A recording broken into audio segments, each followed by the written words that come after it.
Bismillahirrahmanirrahim. Assalamualaikum warahmatullahi wabarakatuh. Sejarah Ahlu Sunnah wal Jamaah, di mana sejarah ini dimulai ketika Syekh Abu Hasan al-Asy'ari dan juga Syekh Abu Mansur al-Maturidi mengolah ajaran-ajaran atau memperbarui ajaran-ajaran yang sudah ada sejak zaman Rasulullah Shallallahu Alaihi Wasallam. Madhab al-Asy'ari adalah madhab secara teologis yang dinisbatkan terhadap pendirinya, Imam Abu Hasan al-Asy'ari. Madhab ini diikuti mayoritas kaum muslimin Ahlu Sunnah wal Jamaah mulai dari dulu hingga sekarang. Mayoritas ulama dari berbagai kalangan seperti ahli fikih, ahli hukum, ahli tafsir, ahli teologi, ahli bahasa, gramatika merupakan pengikut madhab al-Asy'ari.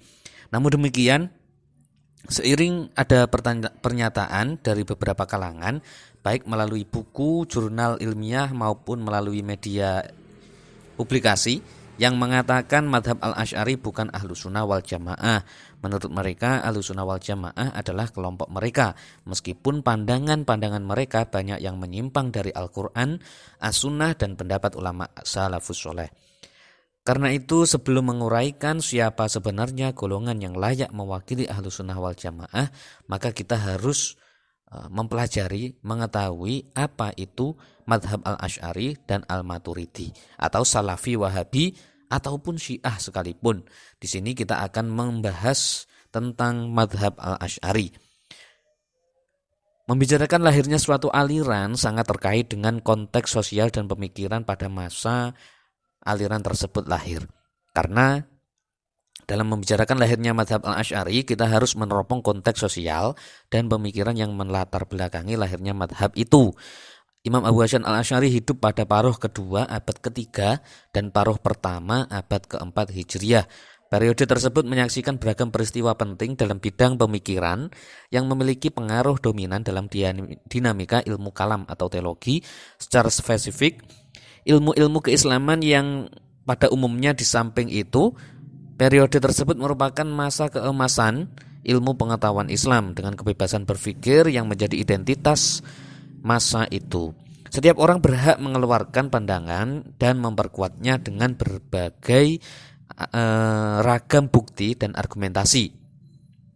Implikasinya, berbagai aliran pemikiran berkembang begitu pesat dengan meraup banyak pengikut serta pendukung yang membela atau mempertahankan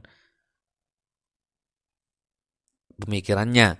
Pesatnya perkembangan ilmu pengetahuan keislaman pada saat itu ditandai dengan tampilnya ulama terkemuka di berbagai studi keislaman. Di bidang hadis ada pada abad ketiga Hijriah menyaksikan karya terbaik dalam bidang hadis dan menampilkan ulama besar yang menjadi rujukan kaum muslimin dalam bidang hadis panjang masa seperti Muhammad bin Ismail al-Bukhari, pengarang Sahih Bukhari, Muslim bin al-Hajj al-Kushairi an-Naisaburi, pengarang Sahih Muslim, Abu Daud Sulaiman bin al-Ash'ad as-Sijistani, pengarang Sunan Abi Daud, Abu Isa Muhammad bin Isa bin Sawrah at-Tirmidzi, pengarang Sunan Tirmidzi, Abu Abdurrahman Ahmad bin Syu'aib an-Nasai, pengarang Sunan Nasai, Abu Abdullah Muhammad bin Yazid bin Majah al-Qazwini, pengarang Sunan Ibnu Majah, dan lain-lain sebagainya. Karya mereka dianggap sebagai kitab standar hadis yang 6 atau kutubus sittah. Dalam bidang fikih tampil pula para mujtahid terkemuka dan pakar fikih besar yang mengawal madhab-madhab tertentu seperti Daud bin Ali al-Ashibani, pendiri madhab Syahiri, dan anaknya yang bernama Muhammad bin Daud Ashibani yang mengawal madhab ayahnya Muhammad bin Jarir al-Tobari, pendiri madhab Jariri yang memiliki karya terpenting dalam bidang tafsir, fikih, teologi maupun sejarah. Dari kalangan pengikut madhab Maliki tampil Imam Ismail bin Muhammad. Dari kalangan Syafi'i tampil Imam Abu Ali al-Karabisi, Az-Za'faroni, Abu Abbas Ahmad bin Umar bin Suraij, dan Abu Ishaq al-Marwazi yang menyebarkan madhab Syafi'i di Irak dan Mesir. Dari pengikut Hambali tampil pula Abdullah bin Ahmad bin Hambal.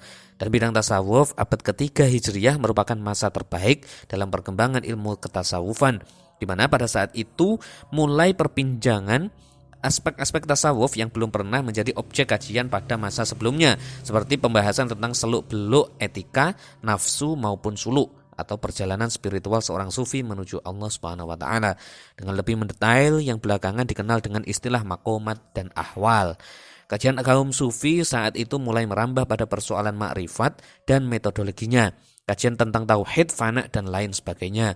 Pada periode tersebut juga dimulai aktivitas penulisan kitab tasawuf dengan tampilnya tokoh terkemuka dalam sejarah tasawuf seperti Al-Harits bin Asad Al-Muhasibi yang memiliki banyak karangan dalam bidang tasawuf, Abu Said Ahmad bin Isa Al-Khoraj, penulis kitab Asy-Sidq, Abu Al-Qasim Al-Junaid bin Muhammad Al-Baghdadi, peletak kaidah tasawuf dan rujukan kaum Sunni dalam bidang tasawuf, Muhammad bin Ali Al-Hakim At-Tirmizi, penulis Nawadir Al-Usul, Khotamul Auliya'i dan lain sebagainya. Tetapi meskipun abad ketiga Hijriah tersebut merupakan masa supremasi keilmuan Islam, bukan berarti kaum muslimin pada saat itu terbebas dari ancaman dan tantangan. Justru pada saat itu kaum muslimin berada dalam ancaman dan tantangan serius dari beragam aliran yang berkembang secara pesat. Hal ini dapat kita lihat dengan memperhatikan pernyataan Abu Ma'lawi Aziz bin Abdul Malik Asy-Syaidiliyah. Setelah tahun 260 Hijriah berlalu, tokoh ahli bid'ah angkat kepala dan masyarakat awam berada dalam ancaman. Bahkan ayat agama mulai terhapus bekasnya dan bendera kebenaran mulai terhapus kabarnya. Pernyataan Syed Zalah ini menggambarkan telah merebaknya aliran sempalan dalam Islam pada paruh kedua abad ketiga Hijriah. Di antara aliran bid'ah yang terkuat pada saat itu adalah Mu'tazilah yang merebak hampir di berbagai tempat.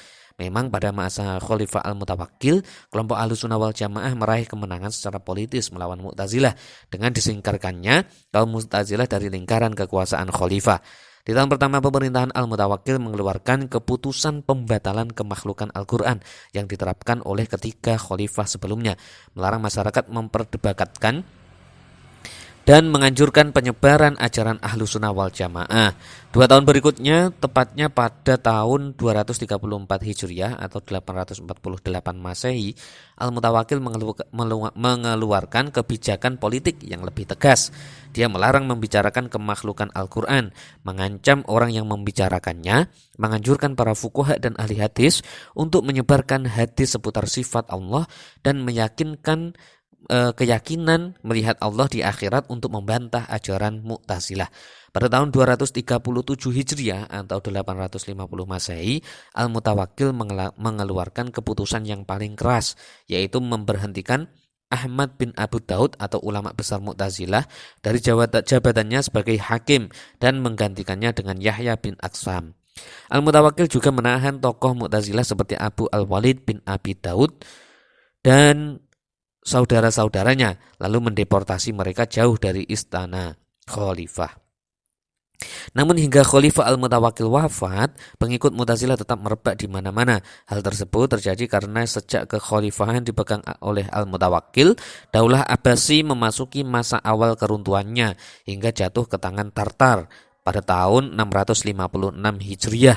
Runtuhnya Daulah Abbasi ini ditandai dengan realita politis di mana jabatan khalifah hanya sebatas simbol, sementara kekuasaan yang sesungguhnya ada di tangan pemerintahan Atrok atau orang-orang Turkmen yang berkuasa sejak tahun 232 Hijriah sampai 334 Hijriah.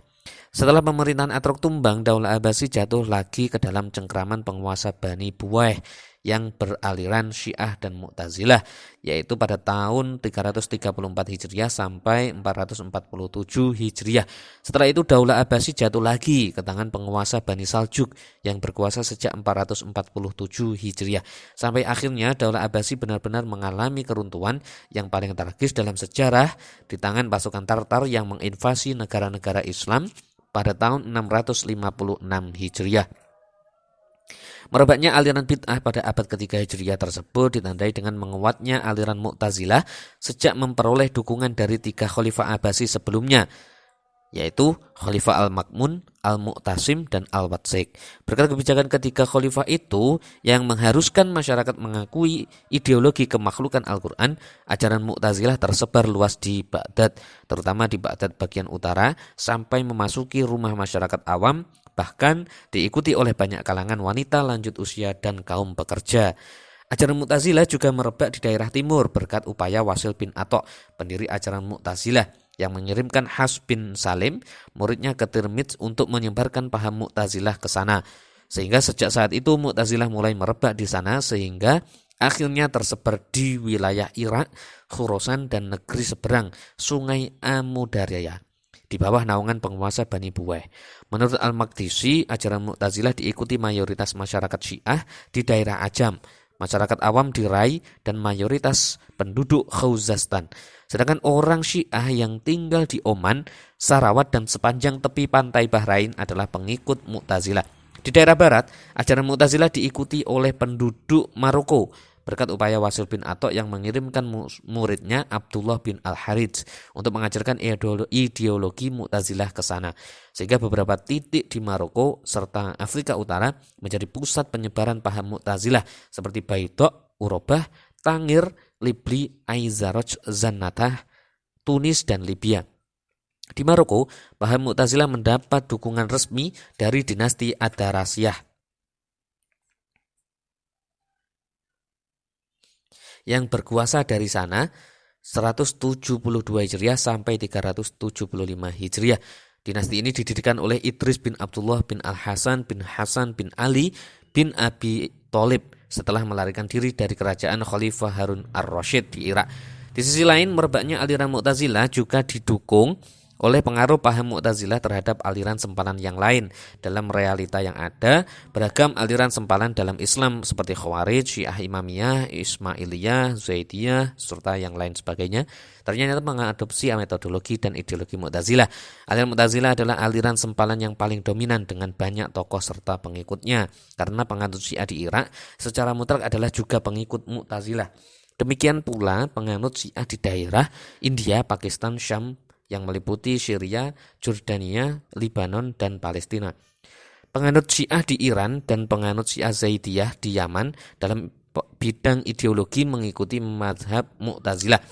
Demikian pula pengikut aliran Khawarij yang bermadzhab Ibadiyah yang tersebar di daerah Oman, bagian timur pantai Teluk Persia, bagian timur pantai Afrika di Zanzibar, daerah di pegunungan Nufusah di Afrika Utara, Aljazair Selatan, dan Tunis adalah pengikut Mu'tazilah dalam bidang teologi. Merebaknya aliran Mu'tazilah pada abad ketiga Hijriah secara alami menimbulkan benturan pemikiran yang sangat keras antara dua pemikiran yang berbeda secara diametral, yaitu pemikiran yang dikawal oleh kaum fuqaha dan ahli hadis yang diperhatikannya dicurahkan untuk menekuni ilmu agama dengan dalil-dalil yang argumentasinya yang didasarkan pada tafsir Al-Quran, hadis, ijma, dan qiyas. Sementara di kutub yang lain berlawanan secara ekstrim, ada kaum teolog mutakalimin yang perhatiannya dicurahkan untuk membela agama, menghadapi serangan lawan dengan menggunakan senjata pihak lawan seperti ilmu dialektika atau jadal, logika, dan rasio, serta mengesampingkan teks Al-Quran maupun sunnah. Sebagai bukti bahwa gerakan yang dirintis oleh Al-Asy'ari memang sangat menjadi kebutuhan yang mendesak pada saat itu untuk mendamaikan antara Ahlus Sunnah dengan Mu'tazilah dengan meletakkan jalan tengah antara keduanya adalah tampilnya dua ulama besar yang semasa dengan Al-Asy'ari, tetapi tempat tinggal mereka sangat berjauhan dan belum pernah saling mengenal, yaitu Imam Abu Mansur Al-Maturidi Al-Hanafi tahun 330 Hijriah atau 944 Masehi yang tinggal di Samarkand, Uzbekistan, dan Imam Abu Ja'far At-Tawi Al-Hanafi yang tinggal di Mesir. Keduanya melakukan apa yang telah diupayakan oleh Al-Asy'ari, yaitu mengajak kaum muslimin agar kembali kepada ajaran Ahlus Sunnah wal Jamaah serta memberantas ajaran bid'ah, tetapi juga tidak mengabaikan metodologi baru yang dikembangkan kaum rasionalis. Hanya saja dari gerakan pemikiran keduanya hanya gerakan Al-Maturidi yang mengalami metamorfosa dan berkembang di kemudian hari menjadi sebuah madhab teologi dalam Islam, sementara gerakan pemikiran At-Tahawi melebur ke dalam madhab Al-Asy'ari dan Al-Maturidi. Ya, itu tadi merupakan sejarah bagaimana madhab Al-Asy'ari. Kedepan kita akan membahas siapa itu Abu Hasan Al-Asy'ari, biografi beliau dan asal mula bagi sejarah beliau bagaimana beliau disebut sebagai